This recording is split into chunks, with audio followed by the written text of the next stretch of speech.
معايا النهارده في نص التانك المليان تامر الليثي. تامر انا بعتبره صديق. كان الاكس كو فاوندر موري انترناشونال، هو البراند اللي تحتيه موري سوشي وتحتيه تامارا وتحتيه تيدز ومنز، وبعديها كان الاكس كو فاوندر بتاع براند ذا جروسر. راجل عنده خبره في الاف ام بي وفي الانتربرينور شيب رهيبه، وغير بقى كل الكلام ده عارف البني ادمين الحقيقيين اللي بيتكلموا من قلبهم. ازيك يا تامر؟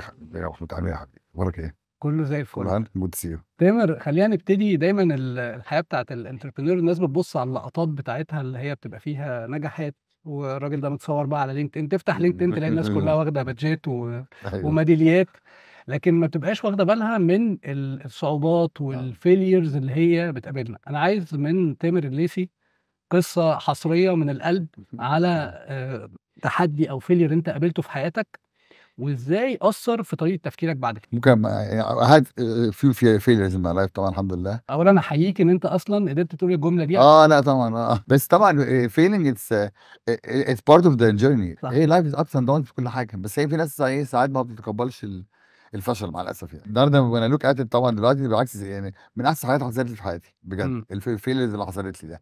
وحصلت لي كمان كان في وقت اثر كان في حياتي، من ناحيه حتى شخصيه كان عندي مشاكل كتير في حياتي الشخصيه. It was very hard time. My father bankrupt at the time. وفي نفس الوقت this was the time كمان ما أهدى المشكله بتاعت موري، لان انا ساعتها انا لما خدت موري في الاول زمان كنت خدته في عماره اللي هو عماره ليبوع، انت عارف عماره ليبوع في الزمالك. خدته في سنه 2000 امم. اول مره، وفتحته موري سوشي. اول محل فتحته موري سوشي كان 2000، كان يناير 2007. امم. فانت متخيل بقى انا بدفع رنس من 2000 وال 7 2007 سنين والمحل بتدفع رنت من غير والمحل. ما اي بس حاجه لا تحصل. بس حصل برضو حاجه في النص.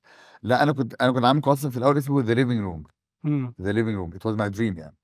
وقعدت بقى كان عندي كده كونسيبت ان انا عايز اعمل مكان زي كده زي ليفنج روم بقى، والناس تيجي تحس دي ات هوم، بس دي جت جود فود يعني. امم.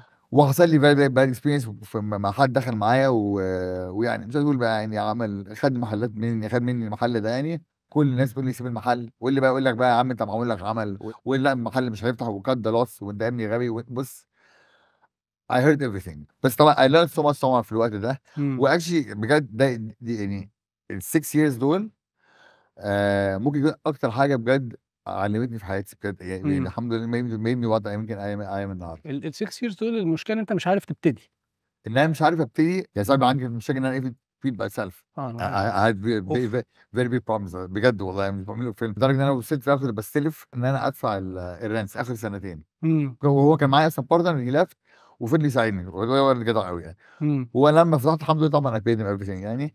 وانا ما اعرفش ليه كنت متربس، ما اعرفش بقى ده كان غباء ولا ايه. فاهم؟ فتح ليفنج روم، حصل مشاكل دي وقفلته. بعديها على طول عملنا موضوع موري على طول. امم. وموري سبحان الله الحمد لله، حاسس بقى ربنا كان بيعوضني يعني because it was like 6 years بقى انا عمال ببهدل يعني. امم. فموري الحمد لله it was a success from day one يعني. موري الحمد لله عملنا الاوبننج تاني يوم الاوبننج it was a waiting list يعني فاهم. يا. اتوقع بجد الحمد لله it was paid back يعني. وبعديها بثلاث اشهر حصل مشكله، عندنا راجل اتقتل جوه المحل. اوف. والله العظيم المحل قفل تاني، قلت بقى ده نحس في حاجه بجد في ده حد المحل. عمل. في عمل بجد بقى في المحل يعني. it was a big thing يعني. كان عندنا واحد سكيورتي نهار جاي ابيض. كان شغال معانا ومشوه عشان يعمل مشاكل وكده. وجه بالليل وكان مع واحد تاني كده they were on drugs يعني when they attacked the امم. security. طبعا قفلنا. وايه بقى المحل اتشمع وبوليس بقى وقصه في المحل وبيشيلوا انت فاهم. فاللي هو طبعا فالستاف هاوس كان خايف يخش المحل الستاف طبعا. نفسه. فالناس اتعقدت وقال لك ايه ده وجنيه اتقتلوا في المحل ايه فايه. فالحمد لله بقى ساعتها ايه كنا ساعتها طالعين كان الساحل جاي داخلين امم. على اوجست. امم. قلنا حلنا وحيد نطلع مع ناس في الساحل. كان بقى دبلو في 2007. ما كانش في ساعتها غير السوبر ماركت والفكهاني وبيتزا هات وكنتاكي. ده كان الموجود بقى. كان امم. في ورديار ده احنا خدناه بقى. وطبعا ما عشان نقنعهم يا جماعه سوشي، لا سوشي سوشي في وحر الساحل. والساحل وحر وبرد وتسمم. طلع عيني طبعا شجعنا الناس لان يعني كنت لازم اروح هناك مع الناس بقى عشان ينسوا ونرجع بقى وننسى موضوع الاكل والكلام ده فاهم. والحمد لله جبنا المكان ورحنا وفتحنا وات فيري بيج سكسس. امم. فاهم؟ ورحنا امم. وفتحنا ورجعنا بقى طبعا. الناس مشيت وبالعكس ده سيلز ايفن وانت اب بيج تايم بعد ما رجعنا من الساحل بقى. تامر انا مش مصدق كم الاحداث اللي انت مريت بيها والتحديات دي يعني بجد. انا كيوريوس بقى ان انا اعرف يعني ايه الليرنينجز او ايه اللي انت اتعلمته من التجارب دي. بص هقول لك حاجه بقى I don't go fanatic طبعا، بس ده something really I have to say because that's something فعلا انا I've been through it. انا experience. بص انا عمري ما كنت في حياتي لا كنت بصلي ولا كنت بعمل حاجه في حياتي خالص. امم. I never in my life had peace inside. ما اعرفش ليه. امم. انا didn't know I didn't realize this غير بقى لما فعلا بدات اصلي وكده. مم. فانا ان انا فعلا حسيت بموضوع الصلاه، مش عشان ايه لا حد يقول لك صلي وده الصح وده لا، انا فعلا حسيت ببيس عمري في حياتي وحسيت في حياتي خالص مم. غير لما صليت. وبعدين اللي يضحكك في ايه، ان انا كنت فعلا شحات ده فعلا، اللي هو بقول لك معيش جنيه بقول لك وفاهم، انا هاد سو ماتش بيس. كنت بنزل اصلي الفجر وكنت بمشي كنت بروح الجامعه اصلي الفجر ماشي وارجع والله العظيم يا محمود على قلبي زي العسل. بقول لك انا نافر، واحساس غريب جدا. فبقى قصدي كل حاجه بايظه بس حياتي بيس انا نيفر هاف ان ماي لايف. حاجه تانيه اي ليرن بجد سو ماتش ان انت يعني you should never give up. يعني you should مم. never فعلا give up خلاص unless you are forced to. حاجه خلاص بره ايدك بجد 100%. انما ان to give up because of الفيليرز والكلام ده في الشغل بيحصل ups and downs، في الريليشنز بيحصل ups and downs، في الفريندشيبس بيحصل ups and downs، فاهم قصدي؟ فالدنيا كلها كده ups and downs بس. مم. بس انت المفروض بقى تاخد الحاجات دي as something to push you further. هي دي مم. المفروض. بص انا مقتنع دايما ان كل ازاي حاجه بس؟ كل حاجه في الدنيا دي it's about how you look at things, how you perceive it, how you gonna act upon it. لان فعلا كتير قوي واحد بيحصل له مصيبه ويبقى قاعد بقى يعيط ساعتها وكده، ودي بعد كده دي احسن حاجه حصلت لك في حياتك. وانا حصل الموضوع ده كتير قوي في حياتي على فكره. في المواقف دي ممكن ساعات لما حتى تتزنق فيها دي تبقى فرصة ان انت تكتشف حاجة انت ممكن تعملها، واللي بيسند معاك هو البليف ان دي انا هعدي الموضوع ده، انا في الاخر بالظبط يعني you have to be بالظبط. ربنا معايا. احنا معانا النهارده هدى هي الانتربرينور والفاوندر بتاعت فول تانك. هي عرضت البيتش بتاعها قدام شاركس، ما كسبتش فاندنج بس هي فور شور كسبت حاجات تانية كتير احنا هنعرفها منها دلوقتي. المجال بتاع الاكل ومجال القريب من كمان البريكفاست من البراند بتاعي والاورينتال. بالظبط. فمشكلتي ان انا مش شايف ان المشكله عندك في حاجه، انا شايف ان المشكله لا انا ما قلتش كده خالص، انا عارفه الكابيتال بتاعهم كان عامل ازاي. انت مشكله لازم تبصي انسايد اوت، بصي من الداخل للخارج. انت مش محتاجه فلوس، مش محتاجه مساهم، انت محتاجه حاجه جوه الشركه نفسها اللي هي الاداره.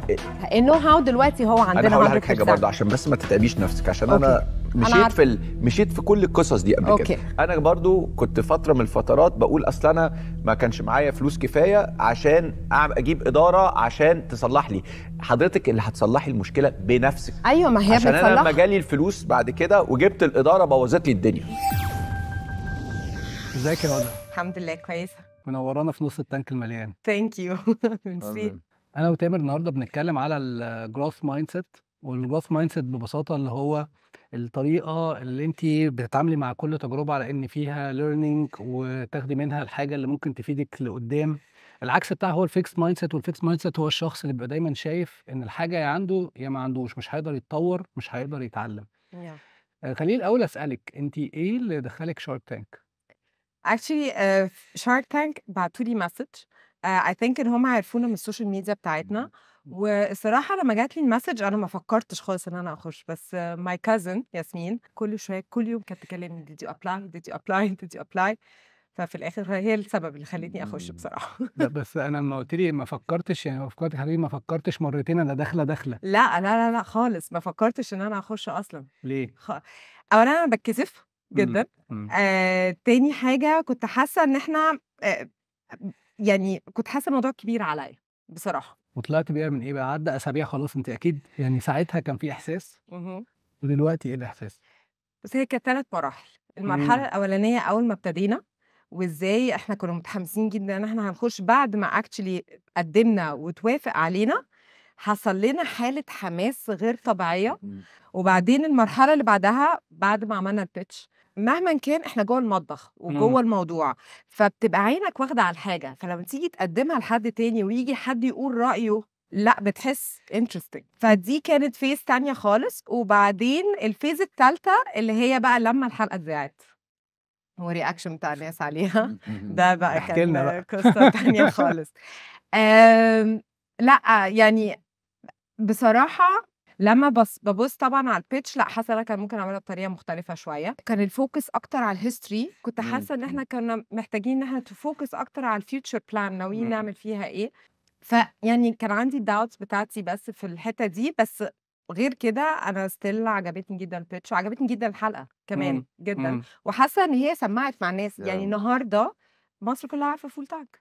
صح. لو شوف انت الموضوع ده فرق معاكي في المبيعات بقى اللي في شارك تانك؟ فرق في المبيعات. في ناس كتير قوي عايزه اتكلم بقى فول تانك، والله وحتى بجد. بيكلموا كول سنتر يقولوا له احنا شفنا الحلقه على شارك تانك وعجبتنا نايس. البرزنتيشن قوي وعايزين نجرب بقى فول بالباربيكيو صوص. نايس. apparently والله مبسوط. طب حلو. عملت بقى بكام بقى؟ مش هقول.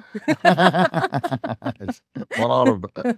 انا حسيتك بصراحه كنت عايز اقول حاجات كتير وما قلتهاش. انا حسيتك كده.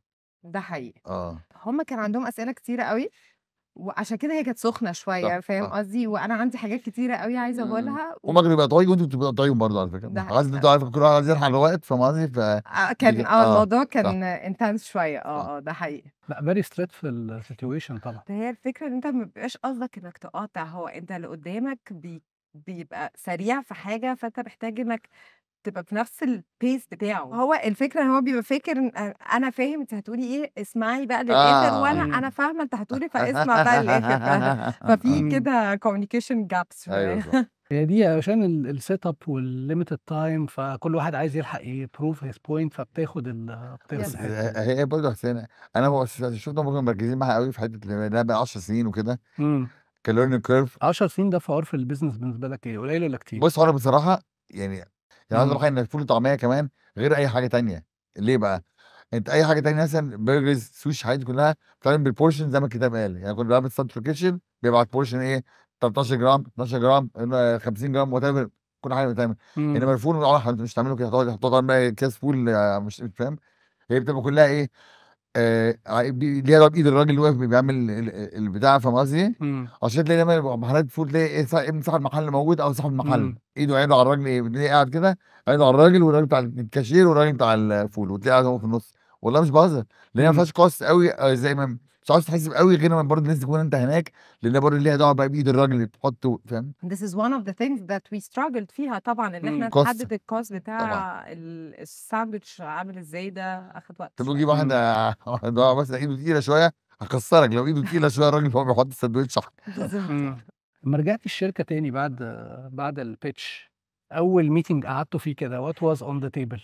اوكي، احنا وقت البيتش اصلا انا خليت التيم كله بتاع فول تانك يجي معانا، الشيف والاوبريشن دايركتور وكل ده، لان هم بصراحه من غيرهم ما كانش هيبقى فول تانك النهارده. سيبك من الفاوندرز خالص، هم الفاوندرز هم اللي فكروا في الفكره، بس اللي تعبانين فيها كل طبعا. يوم هم التيم. فهم جم معايا عشان يتفرجوا على البيتش، ولما طلعت قلنا لهم يعني، او اكشلي اللي هو بصوا احنا طلعنا في التلفزيون، احنا ده اكسبوجر ما حصلش. والتاني يوم الفاوندرز عزموهم كلهم على الغدا عشان تو سيلبريت ان احنا عملنا حاجه. اصلا لو كنا دفعنا مليون جنيه ماركتنج في الشهر اصلا او بي ار ما كانتش هتحصل. بصي، هو عاجبني حاجتين. واحد، انت في اول الدسكشن خالص قلتي احنا قلنا دي كبيره علينا، ومع ذلك يو ديسايدد ان انتوا تدخلوا. يس. فده معناه ان انتوا داخلين وشايفين احنا ممكن ناخد فند، ممكن ما ناخدش فند، وهنتعلم من الاكسبيرينس ده. ده اكزاكتلي هو الجروث مايند سيت. وحته ان انتوا عملتوا سيلبريشن لده في البيزنس بنقول ايه، سيلبريت السمول سكسسز. انا عندي فيدباك بيرسونلي واحد ليك، يعني انا بقوله لك من حته جايه من بيرسونال اكسبيرينس انا بيرسونلي اتعرضت لها. انا باشنت جدا about everything I do. اي حاجه بشتغلها باخدها بباشن عالي قوي، وانت واضح ان انت عندك هيوج باشن. الباشن الكبيره دي بس بتبقى ليها other side، كل ميزه بيبقى ليها other side. اكيد. the other side is بغصب عنك بتلاقي نفسك بتاخدي الحاجات بيرسونال. بتلاقي ان لو حد اتكلم على اي حاجه ليها علاقه بالبيزنس بتاعك نيجاتيفلي، you take it as if he talked about you personal، او على حاجه تخصك اكتر. شاتكتي ولا بتهزي دماغك. فهي اي ثينك ان بس ده حاجه انت محتاجه تفكري فيها، لان انت في الفتره الجايه لما تكبري وتسكيلي اب وتلات جو وتعملي ديليجيشن قصدي البيزنس يعني. انا بتعجبني. انا ما كانش قصدي كده. هيبقى التشالنج ده بالنسبه لك تشالنج كبير. ممكن فعلا اكون محتاجه not to detach myself.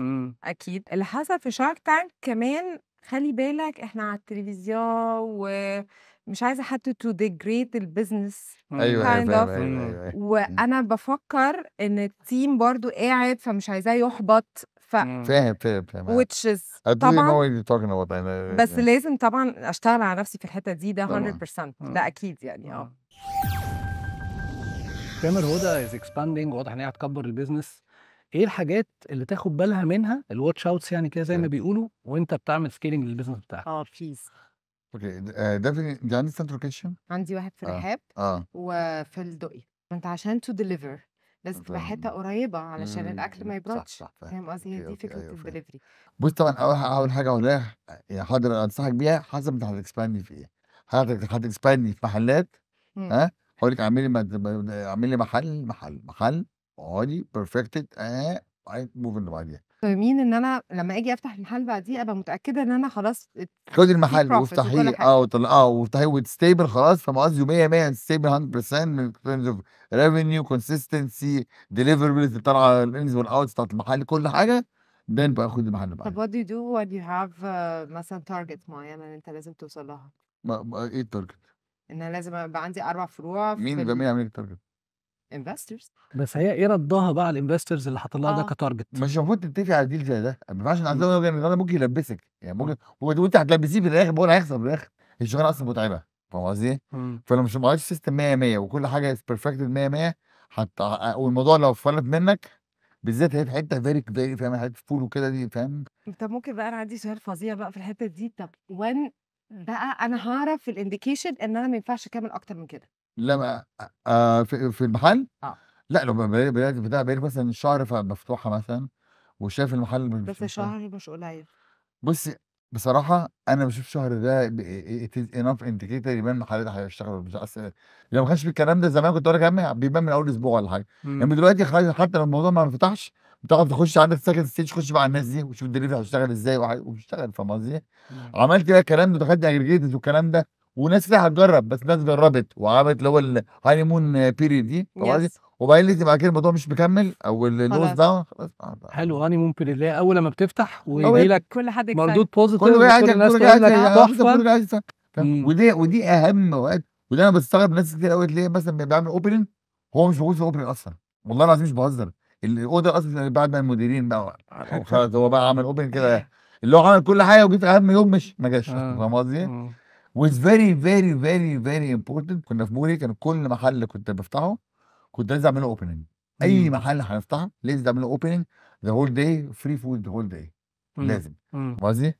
حتى عشان حاجه تكون لازم ان هم مثلا بيجوا ونعمل انترتينمنت او كده بس لازم يتعمل له باز. ما ينفعش كده افتح محل كده واسيبه كده ايه هشتغل مع نفسه هشتغل مع نفسه ما حدش عارف انه هيقول ليه يعني. فاهم قصدي؟ مم.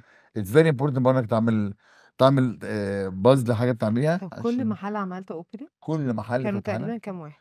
احنا لما اشتغلنا كنا فوق 50 محل يعني. اوكي مم. واو. طب مش سؤال تاني كنت بتفتح كام واحد في السنه؟ خدي راحتك في الاسئله. لا احنا فتحنا يا بص اول سنه فتحنا 3 اول مع سنه بعد كده بس يعني في السنين بقى اللي بعد كده يعني احنا مره في الساحل فتحنا 9 اماكن في الساحل في يوم واحد في نفس اليوم. ساعات بص لما الحمد لله لما تكبري في حته معينه وفي اوكي وقتها عندك سنترال كيتشن حلو عندك باك اوفيس حلو. فاهم قصدي؟ مم. خلاص عندك اوكي الناس مم. كلها. عندك بقى ديبارتمنت بتاعت ماركتنج ديبارتمنت عندك بيرتشيزنج ديبارتمنت عندك فاينانشال ديبارتمنت عندك اتش ار ديبارتمنت.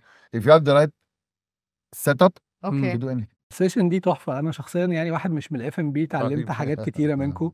كان فيها تكنيكال نو هاو حلو جدا منك يا تامر والباشن والسبيريت اللي انت واخده بيها كل الاكسبيرينسز اللي انت مريتي بيها هي كانت بطلة بجد انت الصراحه بطلة. لا والله العظيم بجد انك بنت عاملة كل ده ما شاء الله بصراحة يعني. بس هو اصلا اف ام بي صعب وفول ومع بنت عارف اللي هو يعني برافو بجد شابوه. تامر من اول القعده يمكن اكتر حاجات عجبتني لقطت معايا عجبني قوي ازاي ان انت في وقت صعب قوي خدت قوتك كلها من ان انت ترمي يعني مشاكلك على ربنا وان انت خدت دي كنقطه قوه وتحركك لقدام. وازاي ان انت كان عندك كلاريتي ان في الاخر هتوصل وعندك البليف ان انت في الاخر هتوصل. يعني بجد اتعلمت منك حاجات كتير قوي في الموضوع ده النهارده. هوب تكون انت كمان استفدتي من السيشن دي وام شور ان تامر لا النهارده القعده افادك كانت جامد يعني. بصراحه فيري انسايتمنت وديفنتلي.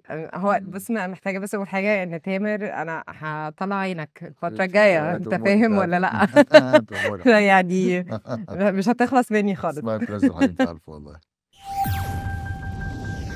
استنونا في حلقه جديده من نص التانك المليان من مدينه مصر انوفيشن لابس.